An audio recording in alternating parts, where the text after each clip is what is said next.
ये जो हत्या हुई है कांग्रेस के नेता सुरेश चंद्राकर के षड्यंत्र के माध्यम से, उसके बाद पुलिस ने त्वरित ही कार्यवाही करते हुए एफआईआर भी दर्ज किया है। 11 सदस्यीय एसआईटी का भी गठन करके तुरंत ही कार्यवाही एसआईटी जांच के लिए उसको आगे बढ़ाया है विषय को। बस्तर से लाल आतंक को समाप्त करने के लिए मुकेश चंद्राकर जी बहुत मेहनत कर रहे थे। वो तो देखिए, अभी काका किसी सवाल तो करना पड़ेगा। जब आम लोग मारे जाएंगे तो सवाल तो होंगे, जिम्मेदारों से ही सवाल होंगे। तो डर वाला मामला ऐसा है कि डर तो हर किसी को लगता है, मगर आप सभी का प्रेम है जो मुझको साहस देता है, और उसी साहस के साथ मैं कोशिश करता हूं कि आदिवासियों के सवाल जो है जिम्मेदारों तक पहुंचाऊं। अंदरूनी क्षेत्रों में जाके खबर लाना, और जिस प्रकार से जब कोबरा बटालियन के हमारे कमांडो के जब वो अपहरण हुआ था, तो मध्यस्थता करने में उसकी बड़ी भूमिका रही है। वो जाके उसे छुड़वा के लाया।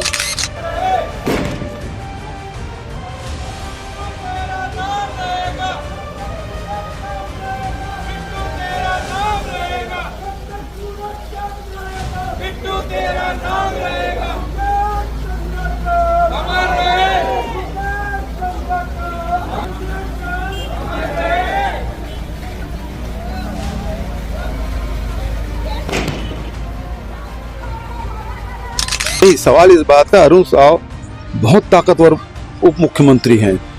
उसके विभाग में कोई प्रश्न करेगा तो या तो ईडी उसको नोटिस भेजेगी या फिर मुकेश चंद्राकर जैसे उनको हस्त हो। बस्तर जंक्शन के नाम पर अंदरूनी बस्तर के क्षेत्रों में भी बहुत अच्छा कवरेज करने के लिए, बस्तर में शांति की स्थापना के प्रयास के लिए, बस्तर से लाल आतंक को समाप्त करने के लिए मुकेश चंद्राकर जी बहुत मेहनत कर रहे थे, और मेरे बहुत ही स्नेही भी वो थे।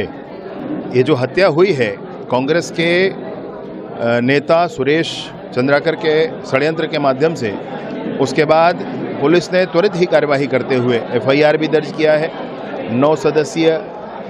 11 सदस्यीय एसआईटी का भी गठन करके तुरंत ही कार्यवाही एसआईटी जांच के लिए उसको आगे बढ़ाया है विषय को।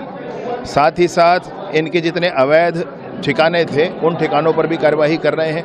इनके जो बैंक खाते हैं अभी तक 3 होल्ड किए जा चुके हैं, और भी हम होल्ड करने की दिशा में आगे बढ़ रहे हैं। साथ ही साथ 4 अलग अलग टीमें, एक व्यक्ति जो फरार है कांग्रेस नेता सुरेश चंद्राकर, उसको पकड़ने के लिए 4 टीमें अलग बनाकर निकाली गई हैं। इन सारी बातों के साथ मैं आपको ये कहना चाहता हूं कि हम पूरी कोशिश करके 4 हफ्ते में ही जांच पूरी करके चालान पुटअप करेंगे। तगड़ी कार्यवाही कोर्ट उस पर कर ले, इस तरह से जांच होगी, पूर्ण पुख्ता जांच कराएंगे, और उसके बाद स्पीड ट्रायल करा करके सजा दिलाने के लिए पुलिस महकमा पूरा काम करेगा। नंबर ऑफ एक्यूज्ड और टोटल कितने अरेस्ट हुए हैं? अभी 3 अरेस्ट हो चुके हैं, 1 फरार है। फरार भी कहाँ भागेंगे, पकड़े जाएंगे। सर, इसमें एक बात आ रही थी कि मुकेश ने एक स्टोरी की थी रोड कंस्ट्रक्शन पे, और एक करप्शन वही कांग्रेस नेता सुरेश चंद्राकर के पास था।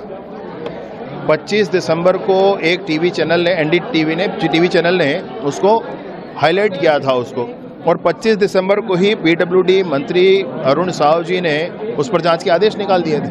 ये वही विषय था जिसको लेकर के हत्या हुई है, मुझे ऐसा प्रतीत होता है अब तक। ये जो मुकेश जी की हत्या की गई है उसमें कांग्रेस नेता सुरेश चंद्राकर के रिश्तेदार रितेश चंद्राकर, दिनेश चंद्राकर और के कर्मचारी महेंद्र राम टेके को पुलिस ने हिरासत में ले लिया है। पूछताछ जारी है और शीघ्र ही आगे बात होगी। और दूसरी एक विशेष बात आपके सामने रखना चाहता हूं, तुरंत ही इस पर कार्यवाही करते हुए आईपीएस मयंक गुर्जर अतिरिक्त पुलिस अधीक्षक हैं बीजापुर में, उनके नेतृत्व में 11 सदस्यीय टीम बना करके एसआईटी का गठन करके और इस प्रकरण की पूरी जांच शुद्धता से की जाएगी, यह भी निर्णय हो गया है। टीम की घोषणा हो गई है। इसमें कांग्रेस नेता सुरेश चंद्राकर और उनके अन्य आरोपियों के जितने भी बैंक खाते हैं, जैसा कि मांग भी आया था ऐसा करना है, उन बैंक खातों को चिन्हांकित करके सील करने का काम भी किया जा रहा है और विगत 4 घंटों में कांग्रेस नेता सुरेश चंद्राकर के 3 बैंक खातों को होल्ड भी कर दिया गया। यह भी प्रक्रिया आगे की गई। साथ ही साथ अनेक ऐसे अवैध कंस्ट्रक्शन के यार्ड बना रखे थे जो वन भूमि पर भी थे और अन्य स्थानों पर थे। सबका ध्यान उस पर गया, सबकी बात उस पर हुई। तो ऐसे अवैध निर्माणों को और उस पर कार्यवाही करने का भी काम हो गया है, प्रारंभ हो गया है। वह भी प्रकाशित किया। देखिए, एक चीज है, विधानसभा में मामला कवासी लखमा ने उठाया था कि एक पुल पुलिया है बिना टेंडर के, बिना स्वीकृति के निर्माण कर दिया, और उसके बाद ईडी के नोटिस हो गई। वो कल ईडी कार्यालय गए थे।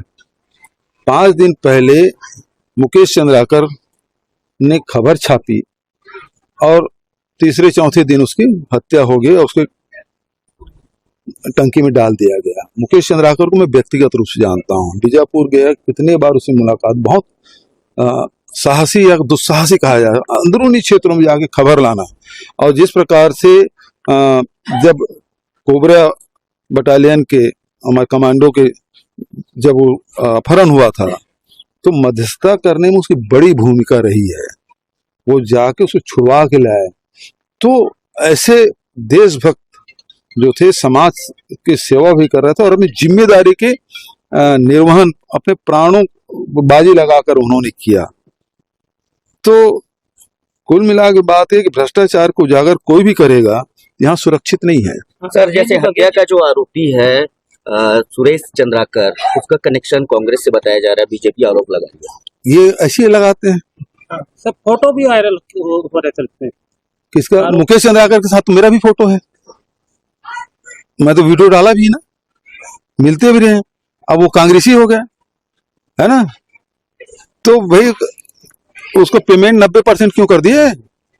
जब काम पूरा नहीं हुआ था तो कांग्रेसी करके पूरा कर दिए थे। सुकमा में इसलिए पुल पुलिया बना दिए थे क्योंकि कांग्रेसी विधायक हैं, बिना टेंडर के पुल बना दिए। आचार संहिता लगा था तब तत्काल ये लोग आरोप लगा देने पर से नहीं। सवाल इस बात का, अरुण साव बहुत ताकतवर उप मुख्यमंत्री हैं, उसके विभाग में कोई प्रश्न करेगा तो या तो ईडी उसको नोटिस भेजेगी या फिर मुकेश चंद्राकर जैसे उनको हश्र हो।